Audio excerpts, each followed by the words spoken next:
The elections in Mexico on July 2nd led to the new president. He actually comes from a completely new political party, and his name is Andrés Manuel López Obrador. Now, we have seen the rejection of establishment politics in numerous countries throughout the world, including here in the United States. And Obrador is yet another representation of anti-establishment politics. Leftist Obrador was elected president of Mexico on Sunday in a landslide victory that upended the nation's political establishment. He won by capturing more than half of the vote, and that's according to early returns, more than any candidate since the nation began its transition to democracy nearly 20 years ago. So just to quickly go through what he campaigned on and what his platform was, he focused on ending corruption, which is incredibly important in Mexico. Corruption, between law enforcement, politicians, and drug cartels runs rampant. And also, he wanted to focus on reducing the crime that stems from this corruption. He also wants to address Mexico's endemic poverty. And that's really what stood out to the masses in Mexico. He really spoke to them in terms of, economic situations, but some are arguing that he has not really given a detailed outline of how he's going to accomplish the very things that he campaigned on. How is he going to tackle poverty? What is he going to do about these drug cartels and the corruption? And keep in mind that leading up to the elections on July 2nd, at minimum 136 political candidates were slaughtered because of gang violence. These were individuals who said that they would fight corruption for the most part, and gangs specifically targeted them. And it was a form of course, murder and intimidation. So anyone who did want to speak out against corruption wouldn't have the ability to do so. Okay, so two important things about Obrador, and then I want to get to our media's coverage of it and how conservative our media is. So first of all, on Obrador winning, it is fantastic news. So this is funny given our current political context in America. Throughout the campaign, they kept calling him a dangerous socialist, that he would try to help the poor and the middle class. And then it turns out the Mexican people really love that idea. Kind of reminds me of two people in politics that got victories. Maybe Alexandria Ocasio-Cortez, the socialist. You're gonna try to help regular people? People are like, oh, really? I mean, she was described as dangerous by Sean Hannity. So there are parallels there in that regard. And of course, Bernie Sanders. So keep it up, establishment. All you do is help us. Now, if you're wondering, hey, he got over half the vote, why is that a landslide? There are a lot of different parties in Mexico, as opposed to the US where there's only two dominant political parties. So by the standards of Mexico and how split that vote is, this was a crushing victory. Normally, the other side conceding defeat takes a long, long time. They called within 45 minutes, which is also a record in Mexico, going, yeah, we lost, you crushed us, I got it. So now, second part of this is, told you. So now, I didn't call this election. I don't want anybody to get that wrong idea, okay? Which you might from me saying told you. But I've been saying, and anybody who watches the show can tell you, populism is gonna win. It's not that hard to figure out. People are sick of basically what is corporate rule over all of us in Europe, in America, in Latin America, all over the world. We're sick of it. And they kept telling us that it was gonna trickle down, that if we gave everything to the rich and the powerful, the tax cuts, the deregulation, everything else, that it would eventually get to us. But it didn't get to us. So people are going populist, whether they're going left or they're going right.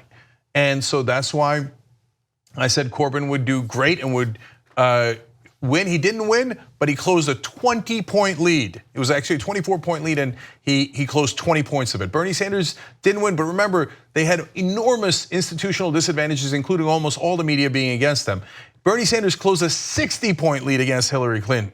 And then obviously Trump he was a fake populist, but he ran on populism, and he did win in a shocking victory.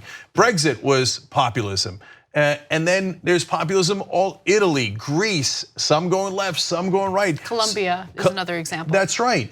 And in this case, here's a populist with a massive victory, just as we said. And one last thing, I said, if you go populist left, it will be far more popular than populist right. Because populist right has to pull off this hard trick.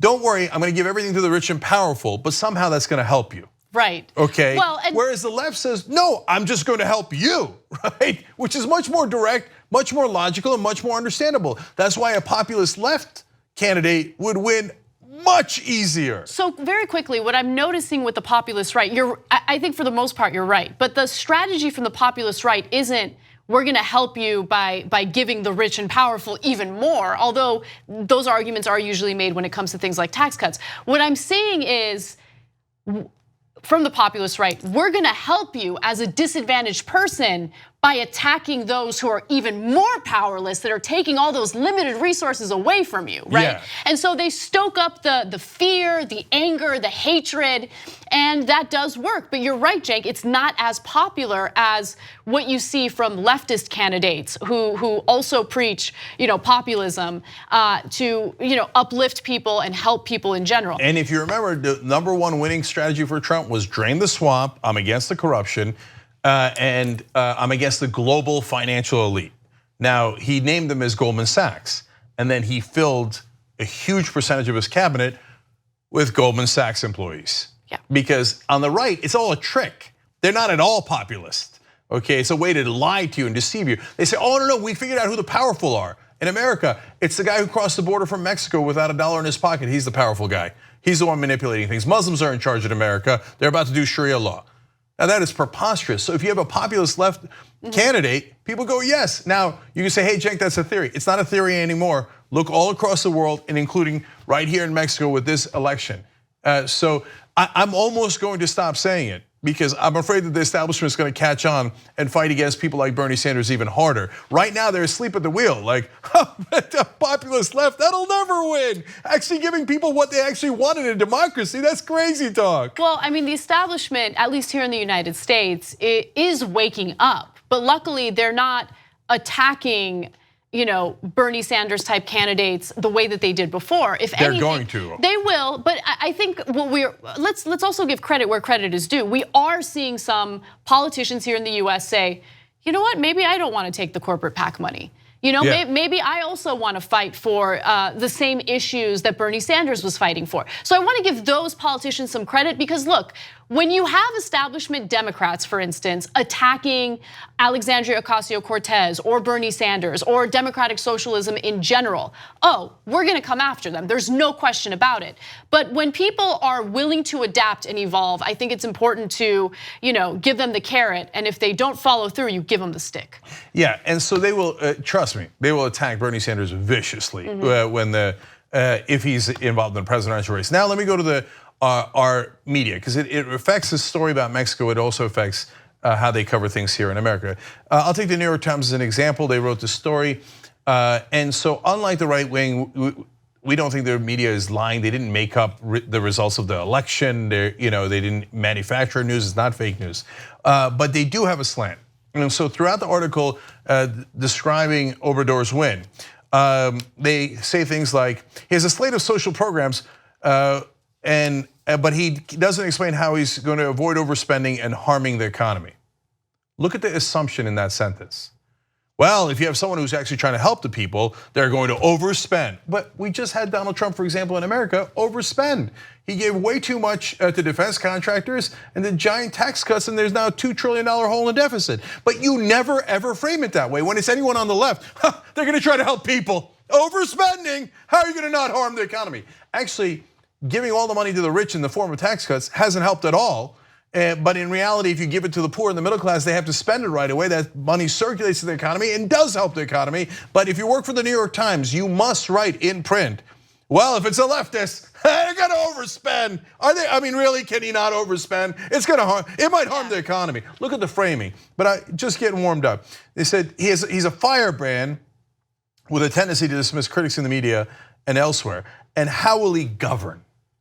When the right wing gets in office, they never ask, how will you govern, right? Can you make sure to be able to govern? When the left wing, but these impractical leftists, do they really know how to govern? And this is called the liberal media. I'm not anywhere near done. In the end, these are quotes from the New York Times. In the end, the nation's desire for change outweighed any of the misgivings the candidate inspired. What misgivings? He won in a landslide. What misgivings? It's not like it was a close election.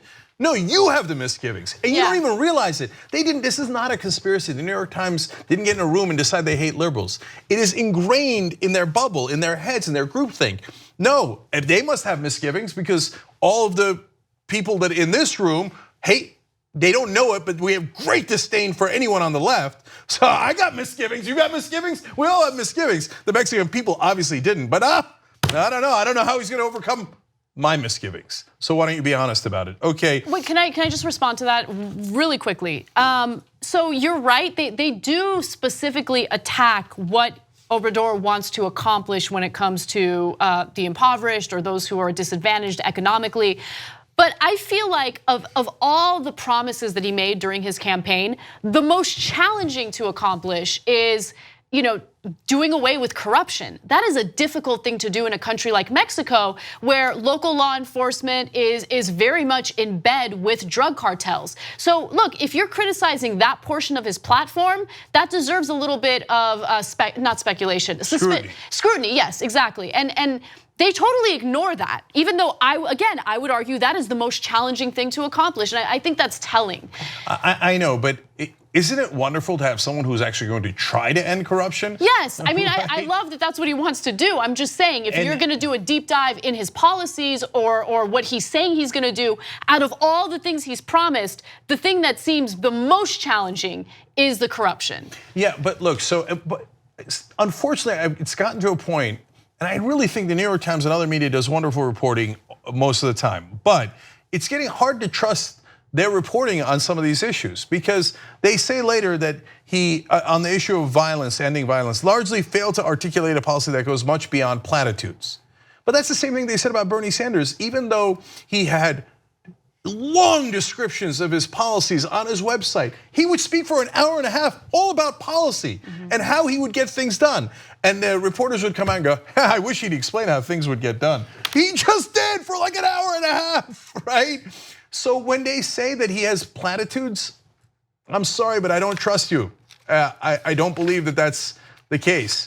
So if they improve their reporting, which I sincerely want them to do, because unlike the right wing, we don't want to destroy the media, we want to make the media better, right?